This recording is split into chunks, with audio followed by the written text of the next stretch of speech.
Hello friends, Assalamu alaikum. Welcome back to my channel. இன்னைக்கு நம்ம சேனல்ல ரொம்பவே சிம்பிள் அண்ட் டேஸ்டியான ரவா லட்டு எப்படி செய்யலாம் அப்படிங்கறத தான் இன்னைக்கு நம்ம இந்த வீடியோல பார்க்க போறோம். இந்த ரவா லட்டு ரெசிபி வந்து 5 ல இருந்து 10 நிமிஷத்துக்குள்ளே நம்ம ரெடி பண்ணிடலாம். பிகினர்ஸ் கூட ரொம்ப ஈஸியா செய்யக்கூடிய இந்த ரவா லட்டு ஸ்நாக் ரெசிபி எப்படி செய்யலாம் அப்படிங்கறத வீடியோக்குள்ள போய் பார்க்கலாம்.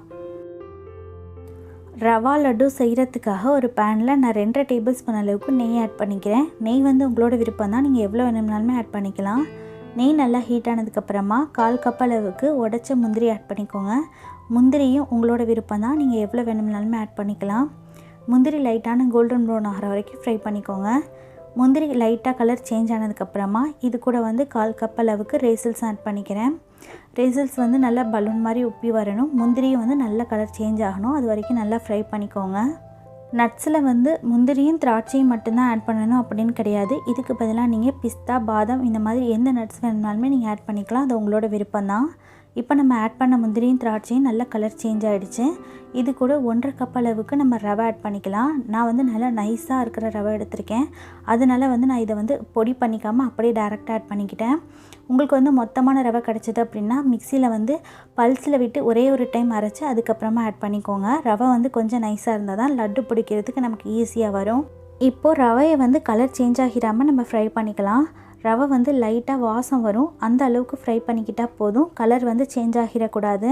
ஒரு 2 நிமிஷம் வறுப்பட்டால் போதும்.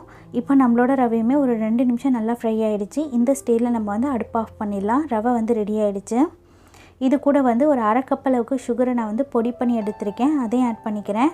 அடுப்பை ஆஃப் பண்ணிவிட்டு சுகர் ஆட் பண்ணிக்கோங்க. சுகர் வந்து உங்கள் இனிப்புக்கு தேவையான அளவுக்கு ஆட் பண்ணிக்கோங்க. நான் வந்து 1/2 கப் அளவு ரவைக்கு வந்து ஒரு 1/2 கப் அளவுக்கு சுகர் ஆட் பண்ணியிருக்கேன். சுகர் வந்து நான் கரெக்டாக ஆட் பண்ணியிருந்தேன். இதுவே எனக்கு வந்து கரெக்டாக இருந்தது. உங்களுக்கு வந்து இனிப்பு அதிகமாக வேணும் அப்படின்னு நினச்சிங்கன்னா இன்னும் கொஞ்சம் நீங்கள் வந்து 1 கப் அளவுக்கு கூட சுகர் ஆட் பண்ணிக்கோங்க. சுகர் வந்து சூட்டோடு நீங்கள் ஆட் பண்ணுறதுனால உடனே வந்து கலந்து விட்டுக்கோங்க. நீங்கள் உடனே கலந்து விடாமல் அப்படியே விட்டுட்டிங்க அப்படின்னா சுகர் வந்து சூடாக இருக்கிறதுனால கட்டி பிடிச்சிரும். அதனால் உடனே வந்து நீங்கள் கலந்து விட்டுக்கோங்க. சுகர் ஆட் பண்ணி நல்லா கலந்து விட்டதுக்கப்புறமா 1/2 டீஸ்பூன் அளவுக்கு ஏலக்காய் தூள் ஆட் பண்ணிவிட்டு மறுபடியும் நல்லா கலந்து விட்டுக்கோங்க. இப்போ இந்த ரவையை வந்து கை பொறுக்கிற சூடு வர வரைக்கும் நம்ம ஆற விட்டு எடுத்துக்கலாம். அதாவது 5லேருந்து 10 நிமிஷம் ஆகும். அதிகமாக வந்து ஆற விட்டு எடுத்துடக்கூடாது. ரொம்ப ஆறிடுச்சு அப்படின்னா நமக்கு லட்டு வந்து ஷேஃபாக வராது.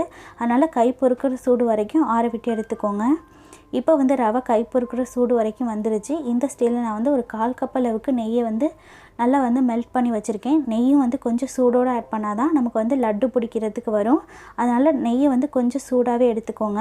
நெய் ஆட் பண்ணி நல்லா கலந்து விட்டதுக்கப்புறமா இப்போ இது கூட லட்டு நல்லா ஷேப்பாக வரதுக்காக நான் ஒரு 2 டேபிள் ஸ்பூன் அளவுக்கு மட்டுமே பால் ஆட் பண்ணிக்கிறேன். பால் வந்து ஃபுல்லாமே ஆப்ஷனல் தான். உங்களுக்கு பால் வேணாம் அப்படின்னு நினச்சிங்கன்னா ஃபுல்லாமே நீங்கள் நெய்லேயே கூட செஞ்சுக்கலாம். டேஸ்ட்டு ரொம்ப நல்லாயிருக்கும். நான் வந்து கொஞ்சமாக பால் ஆட் பண்ணிக்கிட்டேன், லட்டு நல்லா ஷேப்பாக வரதுக்காக. நீங்கள் இந்த ரவா லட்டு வந்து அதிக நாளைக்கு ஸ்டோர் பண்ணணும் அப்படின்னு நினச்சிங்கன்னா பால் எதுவும் ஆட் பண்ணிக்க வேண்டாம். பாலுக்கு பதிலாக நெய்யே ஃபுல்லாத்தையுமே கலந்து விட்டு அதுக்கப்புறமா உருண்டை பிடிச்சி ஸ்டோர் பண்ணிக்கோங்க. 1 மந்த் வரைக்கும் கூட நல்லாயிருக்கும்.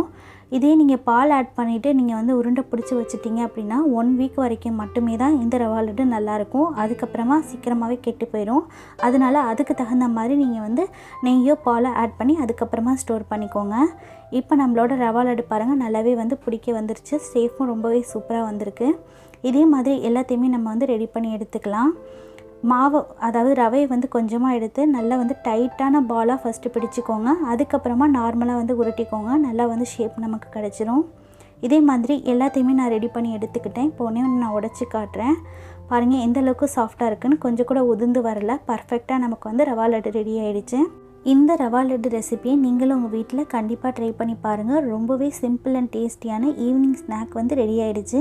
இந்த ஸ்நாக் ரெசிபியை நீங்களும் உங்கள் வீட்டில் கண்டிப்பாக ட்ரை பண்ணி பார்த்துட்டு இந்த ரவா லட்டோட டேஸ்ட் எப்படி வந்தது அப்படிங்கிறத உங்களோட ஃபீட்பேக்கை மறக்காமல் என்கிட்ட கமெண்ட்ஸில் ஷேர் பண்ணிக்கோங்க. இந்த ரவா லட்டு ரெசிபி கண்டிப்பாக உங்கள் குழந்தைங்களுக்கு பிடிக்கும். நெய்லேயே நம்ம ஆட் செஞ்சுருக்கனால வாசமும் ரொம்பவே சூப்பராக இருக்கும். ரொம்ப நாளைக்கு கெட்டும் போகாது. கண்டிப்பாக ட்ரை பண்ணி பார்த்துட்டு ஃபீட்பேக்கை என்கிட்ட மறக்காமல் ஷேர் பண்ணிக்கோங்க. என்னோட இந்த வீடியோ உங்களுக்கு பிடிச்சிருந்ததுன்னா வீடியோவை லைக் பண்ணி உங்கள் ஃப்ரெண்ட்ஸ் அண்ட் ஃபேமிலி கூடயும் ஷேர் பண்ணிக்கோங்க. என்னோட சேனலை இதான் நீங்கள் ஃபர்ஸ்ட் டைம் பார்க்குறீங்க அப்படின்னா சேனலை சப்ஸ்கிரைப் பண்ணி பக்கத்தில் வர நோட்டிஃபிகேஷன் பெல்லையும் கிளிக் பண்ணிக்கோங்க. இதே மாதிரி வேறொரு ரெசிபியோட உங்களை மீட் பண்ணேன். ஓகே ஃப்ரெண்ட்ஸ், பாய். அஸ்ஸலாமு அலைக்கும். தேங்க்ஸ் ஃபார் வாட்சிங்.